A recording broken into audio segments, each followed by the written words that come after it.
सरस्वती व्यासं ततो जयमुदीरये। मूकं करोति वाचालं पंगुलंघयते यत्कृपातमहं वन्दे परमानन्दमाधवो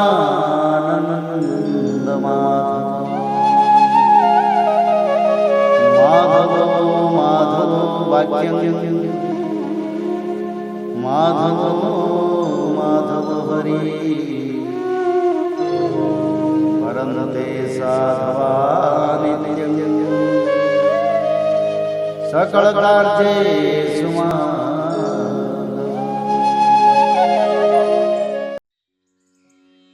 श्रीमद् भागवत महापुराण दशम स्कंद दूसरा अध्याय।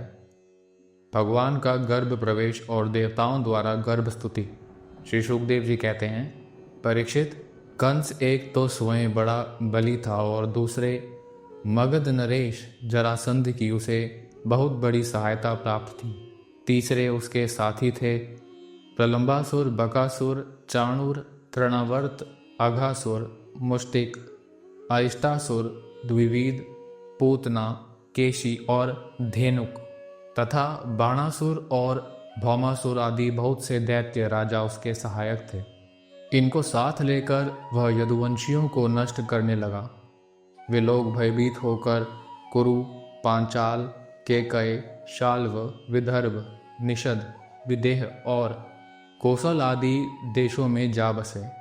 कुछ लोग ऊपर ऊपर से उसके मन के अनुसार काम करते हुए उसकी सेवा में लगे रहे। जब कंस ने एक एक करके देवकी के 6 बालक मार डाले, तब देवकी के 7वें गर्भ में भगवान के अंश स्वरूप श्रीशेष जी, जिन्हें अनंत भी कहते हैं, पधारे। आनंद स्वरूप शेष जी के गर्भ में आने के कारण देवकी को स्वाभाविक ही हर्ष हुआ, परंतु कंस शायद इसे भी मार डाले, इस भय से उनका शोक भी बढ़ गया।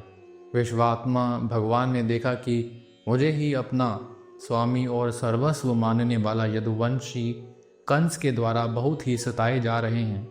तब उन्होंने अपनी योग माया को यह आदेश दिया, देवी कल्याणी, तुम वज्र में जाओ। यह प्रदेश ग्वालों और गौओं से सुशोभित है। वहाँ नंद बाबा के गोकुल में वसुदेव की पत्नी रोहिणी निवास करती है। उनकी और भी पत्नियां कंस से डरकर गुप्त स्थान में रह रही हैं।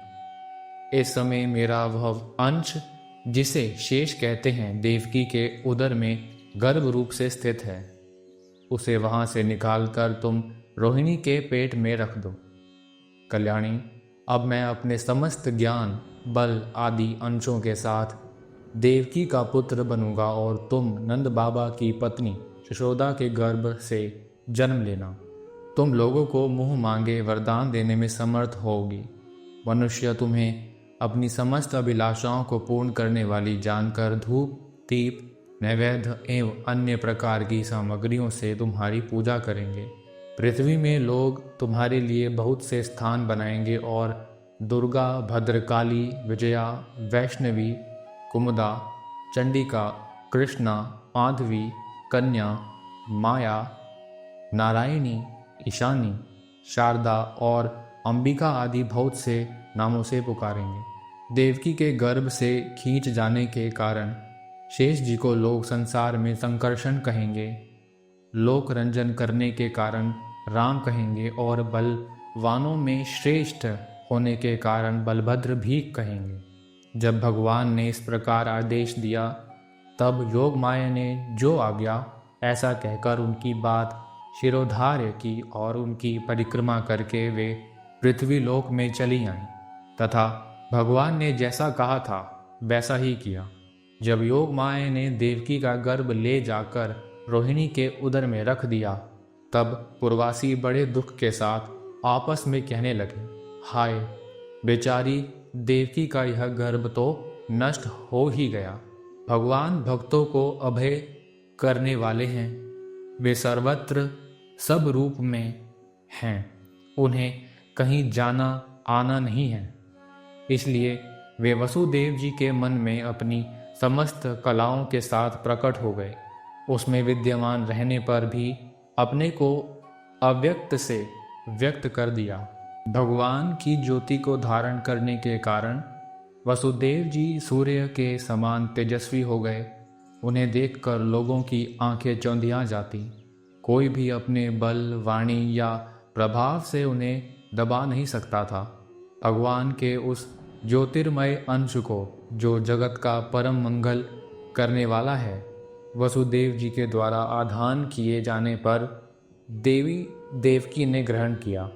जैसे पूर्व दिशा चंद्रदेव को धारण करती है, वैसे ही शुद्ध सत्व से संपन्न देवी देवकी ने विशुद्ध मन से सर्वात्मा एवं आत्मस्वरूप भगवान को धारण किया। भगवान सारे जगत के निवास स्थान हैं। देवकी उनका भी निवास स्थान बन गई, परंतु घड़े आदि के भीतर बंद किए हुए दीपक का और अपनी विद्या दूसरे को ना देने वाला ज्ञान, खल की श्रेष्ठ विद्या का प्रकाश जैसे चारों ओर नहीं फैलता, वैसे ही कंस के कारागार में बंद देवकी की भी उतनी शोभा नहीं हुई। देवकी के गर्भ में भगवान विराजमान हो गए थे। उसके मुख पर पवित्र मुस्कान थी और उसके शरीर की कांति से बंदी ग्रह जगमगाने लगा था। जब कंस ने उसे देखा तब वह मन ही मन कहने लगा, अब की बार मेरे प्राणों के ग्राहक विष्णु ने इसके गर्भ में अवश्य ही प्रवेश किया है, क्योंकि इसके पहले देवकी कभी ऐसी ना थी। अब इस विषय में शीघ्र से शीघ्र मुझे क्या करना चाहिए? देवकी को मारना तो ठीक ना होगा, क्योंकि वीर पुरुष स्वार्थवश अपने पराक्रम को कलंकित नहीं करते। एक तो यह स्त्री है, दूसरे बहन और तीसरे गर्भवती है। इसको मारने से तो तत्काल ही मेरी कीर्ति, लक्ष्मी और आयु नष्ट हो जाएगी। वह मनुष्य तो जीवित रहने पर भी मरा हुआ ही है, जो अत्यंत क्रूरता का व्यवहार करता है। उसकी मृत्यु के बाद लोग उसे गाली देते हैं। इतना ही नहीं, वह देहाभिमानियों के योग्य घोर नरक में भी अवश्य जाता है। यद्यपि कंस देवकी को मार सकता था, किंतु स्वयं ही वह इस अत्यंत क्रूरता के विचार से निवृत्त हो गया। अब भगवान के प्रति दृढ़ वैर का भाव मन में गांठ कर उनके जन्म की प्रतीक्षा करने लगा। वह उठते बैठते, खाते पीते, सोते जागते और चलते फिरते सर्वदा ही श्री कृष्ण के चिंतन में लगा रहता। जहाँ उसकी आंख पड़ती, जहाँ कुछ खड़का होता, वहाँ उसे श्री कृष्ण दिख जाते। इस प्रकार उसे सारा जगत ही श्री कृष्णमय दिखने लगा। परीक्षित, भगवान शंकर और ब्रह्मा जी कंस के कैद खानों में आए। उनके साथ अपने अनुचरों के सहित समस्त देवता और नारद आदि ऋषि भी थे। वे लोग सुमधुर वचनों से सबकी अभिलाषा पूर्ण करने वाले श्री हरि की इस प्रकार स्तुति करने लगे। प्रभु, आप सत्य संकल्प हैं। सत्य ही आपकी प्राप्ति का श्रेष्ठ साधन है। सृष्टि के पूर्व, प्रलय के पश्चात और संसार की स्थिति के समय इन असत्य अवस्थाओं में भी आप सत्य हैं। पृथ्वी, जल, तेज, वायु और आकाश, इन 5 दृश्यमान सत्यों के आप ही कारण हैं और उनमें अंतर्यामी रूप से विराजमान भी हैं। आप इस दृश्यमान जगत के परमार्थ स्वरूप हैं। आप ही मधुर वाणी और समदर्शन के प्रवर्तक हैं। भगवान, आप तो बस सत्य स्वरूप ही हैं। हम सब आपकी शरण में आए हैं। यह संसार क्या है? एक सनातन वृक्ष। इस वृक्ष का आश्रय है एक प्रकृति। इसके 2 फल हैं, सुख और दुख। 3 जड़ें हैं, सत्व, रज और तम। 4 रस हैं, धर्म, अर्थ, काम और मोक्ष। इसके जानने के 5 प्रकार हैं, श्रोत्र, त्वचा, नेत्र, रसना और नासिका। इसके 6 स्वभाव हैं, पैदा होना, रहना, बढ़ना, बदलना, घटना और नष्ट हो जाना। इस वृक्ष की छाल है 7 धातुएं, रस, रुधिर, मांस, मेद, अस्थि, मज्जा और शुक्र 8 शाखाएं हैं। 5 महाभूत, मन, बुद्धि और अहंकार। इसमें मुख आदि 9 द्वार खोड़र हैं। प्राण, अपान, व्यान, उदान, समान, नाग, कूर्म, क्रकल, देवदत्त और धनंजय, ये 10 प्राण ही इसके 10 पत्ते हैं। इस संसार रूप वृक्ष पर 2 पक्षी हैं, जीव और ईश्वर। इस संसार रूप वृक्ष की उत्पत्ति के आधार एकमात्र आप ही हैं। आप में ही इसका प्रलय होता है और आपके ही अनुग्रह से इसकी रक्षा भी होती है। जिनका चित्त आपकी माया से आवृत हो रहा है, इस सत्य को समझने की शक्ति खो बैठा है, वे ही उत्पत्ति, स्थिति और प्रलय करने वाले ब्रह्मादि देवताओं को अनेक देखते हैं। तत्वज्ञानी पुरुष तो सबके रूप में केवल आपका ही दर्शन करते हैं। आप ज्ञान स्वरूप आत्मा हैं। चराचर जगत के कल्याण के लिए ही अनेकों रूप धारण करते हैं। आपके वे रूप विशुद्ध, अपराकृत, सत्वमय होते हैं और संत पुरुषों को बहुत सुख देते हैं। साथ ही दुष्टों को उनकी दुष्टता का दंड भी देते हैं। उनके लिए अमंगलमय भी होते हैं। कमल के समान कोमल, अनुग्रह भरे नेत्रों वाले प्रभो, कुछ बिरले लोग ही आपके समस्त पदार्थों और प्राणियों के आश्रय स्वरूप रूप में पूर्ण एकाग्रता से अपना चित्त लगा पाते हैं और आपके चरण कमल रूपी जहाज का आश्रय लेकर इस संसार सागर को बछड़े के खुर के गड्ढे के समान अनायास ही पार कर जाते हैं। क्यों ना हो, अब तक के संतों ने इसी जहाज से संसार सागर को पार जो किया है। परम प्रकाश स्वरूप परमात्मन, आपके भक्तजन सारे जगत के निष्कपट प्रेमी सच्चे हितैषी होते हैं। वे स्वयं तो इस भयंकर और कष्ट से पार करने योग्य संसार सागर को पार कर ही जाते हैं, किंतु औरों के कल्याण के लिए भी वे वहाँ आपके चरण कमलों की नौका स्थापित कर जाते हैं। वास्तव में सत्पुरुषों पर आपकी महान कृपा है। उनके लिए आप अनुग्रह स्वरूप ही हैं। कमलनयन, जो लोग आपके चरण कमलों की शरण नहीं लेते तथा आपके प्रति भक्ति भाव से रहित होने के कारण जिनकी बुद्धि भी शुद्ध नहीं है, वे अपने को झूठ मूठ मुक्त मानते हैं। वास्तव में तो वे बद्ध ही हैं। वे यदि बड़ी तपस्या और साधना का कष्ट उठाकर किसी प्रकार ऊंचे से ऊंचे पद पर भी पहुंच जाएं, तो भी वहां से नीचे गिर जाते हैं।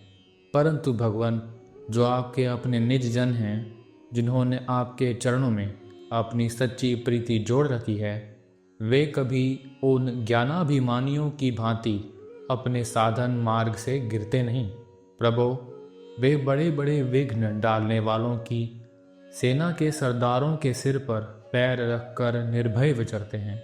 कोई भी विघ्न उनके मार्ग में रुकावट नहीं डाल सकते, क्योंकि उनके रक्षक आप जो हैं। आप संसार की स्थिति के लिए समस्त देहधारियों को परम कल्याण प्रदान करने वाला विशुद्ध सत्वमय सच्चिदानंदमय परम दिव्य मंगल विग्रह प्रकट करते हैं। उस रूप के प्रकट होने से ही आपके भक्त वेद, कर्मकांड, अष्टांग योग, तपस्या और समाधि के द्वारा आपकी आराधना करते हैं। बिना किसी आश्रय के वे किसकी आराधना करेंगे? प्रभो, आप सबके विधाता हैं। यदि आपका यह विशुद्ध सत्वमय निज स्वरूप न हो तो अज्ञान और उसके द्वारा होने वाले भेदभाव को नष्ट करने वाला अपरोक्ष ज्ञान ही किसी को ना हो। जगत में दिखने वाले तीनों गुण आपके हैं और आपके द्वारा ही प्रकाशित होते हैं, यह सत्य है।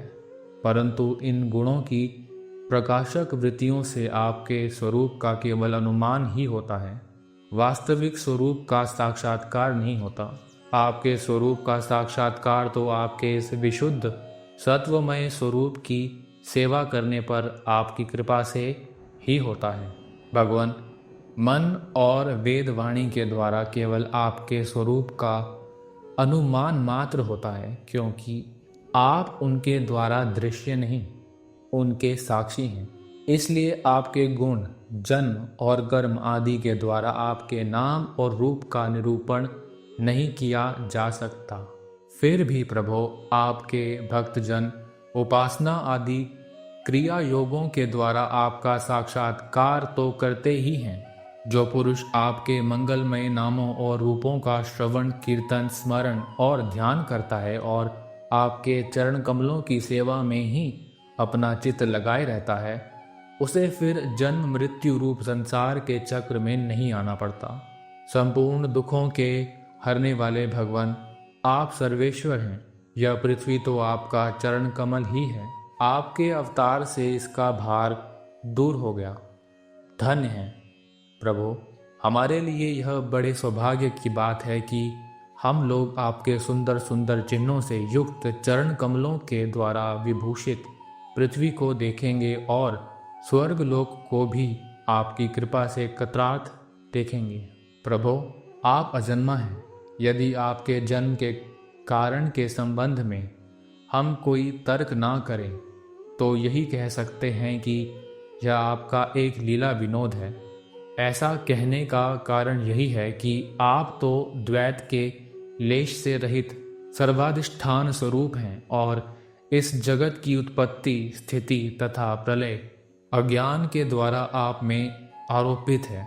प्रभो आपने जैसे अनेकों बार मत्स्य, हयग्रीव, कच्छप, नरसिंह, वराह, हंस, राम, परशुराम और वामन अवतार धारण करके हम लोगों की और तीनों लोकों की रक्षा की है, वैसे ही आप इस बार भी पृथ्वी का भार हरण कीजिए।